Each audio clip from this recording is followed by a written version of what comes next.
નમસ્કાર મિત્રો, કેમ છો બધા?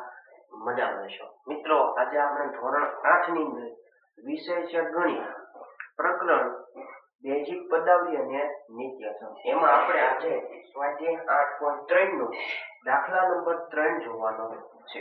આ દાખલો છે એ 2 માર્ક્સમાં પરીક્ષામાં પૂછાઈ શકે તેવા દાખલા છે. સાવ સહેલા છે. આપણે જાણીએ છીએ જો ગુણાકાર કરી રહ્યા હોય તો જે ઘાત છે એમાં વધારો થાય, બરોબર? અને ગુણાકાર માટે માત્ર નિયમની નિશાની, આ બે નિયમ ધ્યાનમાં લેશો તો દાખલા બધા સહેલા છે. તો દાખલાની આપણે શરૂઆત કરીએ. a ની 2 ઘાત છે, a ની 22 ઘાત છે અને a ની 26 ઘાત છે. અહીંયા ઘાત છે અને સંબંધ શું છે તો કે બધાયનો સંબંધ ગુણાકારનો છે. ગુણાકાર હોય તો ચલની ઘાત વધે, બરોબર? તો સંખ્યાનો ગુણાકાર કરવો પડે. પેલા આમાં સંખ્યા કઈ કઈ?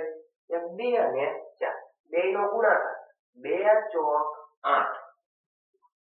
સંખ્યાનો ગુણાકાર 2 ચોક 8. હવે ચલની ઘાત વધે. અહીંયા તમે જુઓ ને તો ઘાત અને ઘાતાંક નિયમ લાગે છે. આધાર સરખો તો ઘાતકનો સરવાળો થાય. પણ અહીંયા આપણે એવું જ લગાડીએ છીએ, પણ એક સાથે ચલની ઘાત વધે. કેવી રીતે વધે? આવી રીતે વધે. જો 2 + 22 + 24 + 26. હવે 8 ના 8 એ બધાયનો સરવાળો 22 ને 2 24, 24 ને 26 50. આવી રીતે ચલની ઘાત વધે. ત્યાર પછી બીજા નંબરનો દાખલો, આને અપૂર્ણાંક સંખ્યા કહેવાય. આપેલી સંખ્યાને પણ અપૂર્ણાંક સંખ્યા કહેવાય. જો અપૂર્ણાંક સંખ્યા હોય તો આપણે જાણીએ છીએ અંશનો ગુણાકાર, છેદનો ગુણાકાર. પણ અહીં ગુણાકારનો સંબંધ છે તો નિયમ લગાડવો પડે. આ પ્લસ છે, આ માઈનસ છે. પ્લસ માઈનસ માત્ર નિયમની નિશાની. અંશનો છેદનો. 2 અને 9 નો ગુણાકાર 2 × 9 = 18. 2 અને 9 નો ગુણાકાર નીચે 3 અને 10 નો ગુણાકાર છેદમાં 30. 3 × 30. હવે ચલની ઘાત વધે તો અલગ અલગ થી અહીંયા x ની ઘાત કેટલી હોય? 1. અને અહીંયા કેટલી છે? 2. અહીંયા 1, અહીંયા 2. તો થઈ કેટલી? 1 ને 2 3. તો x ની 3 ઘાત. તેવી રીતે y નો y કેટલી ઘાત? 1. અહીંયા કેટલી ઘાત? 2. 1 ઘાત અને 2 ઘાત. તો થઈ કેટલી? 3 ઘાતો.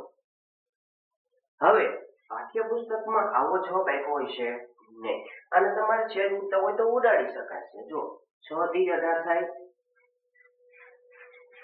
અને 30 છે, 6 પંચા થાય. ઘણા બધાના ઘડિયામાં આવે અને આપણે એવો ઘડિયો લેવાનો જેથી કરીને દાખલો નાનો થાય. તો ઉપર નીચે 6 6 ઉડી જાય. તો વધ્યું શું? -3/5 x નો ઘન y નો ઘન. આપણો દાખલાનો ફાઇનલ જવાબ. ત્યાર પછી આપણે બીજો દાખલો જોઈએ. અહીંયા પણ આનો આ જ દાખલો છે. અંશનો ગુણાકાર છેદનો ગુણાકાર. તો માઈનસ નિશાની છે એનું સાદુરૂપ આપવું પડે. Minus plus minus.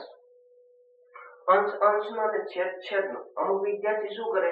ડાયરેક્ટ પણ છેદ ઉડાડી નાખે તો પણ કોઈ વાંધો નથી. પણ આપણે ડાયરેક્ટ ને ઉડાડીએ જેથી કરીને વધારે વિચતા ન થાય. 10 × 6 = 60. 10 અને 6 નો ગુણાકાર 60 છેદમાં 3 પંચા 15. અંશનો ગુણાકાર છેદનો ગુણાકાર. હવે p નો વારો લખો. p ની ઘાત કેટલી? 1.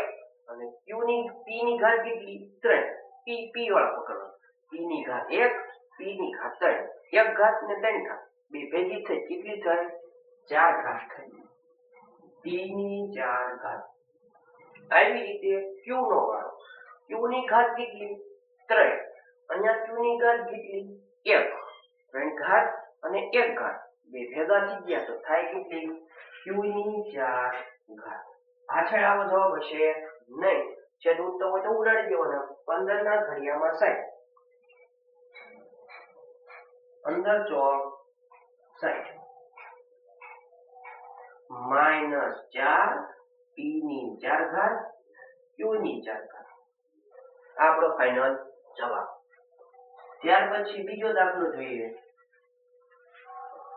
ચલો અહીંયા સંખ્યા છે નહીં અને બધાયનો ગુણાકારનો સંબંધ છે તો ચલની ઘાત વધે તો x ઘાત વધે એટલે પ્લસ કરવાની અહીં ઘાત કેટલી હોય 1 પછી 2 ઘાત પછી 3 ઘાત પછી 4 ઘાત બધાયનો સરવાળો 1 + 2 + 3 + 4 બધાને ભેગા કરી દઈએ તો x ની 1 ને 2 3 3 ને 3 6 6 ને 4 10 તો x ની 10 ઘાત આ આપણો ફાઇનલ મિત્રો જો આવા વિડિયો ગમતા હોય તો ચેનલને લાઈક શેર અને સબસ્ક્રાઇબ કરવાનું ભૂલતા નહીં અને તમારા મિત્રોને પણ આ વિડિયો શેર કરજો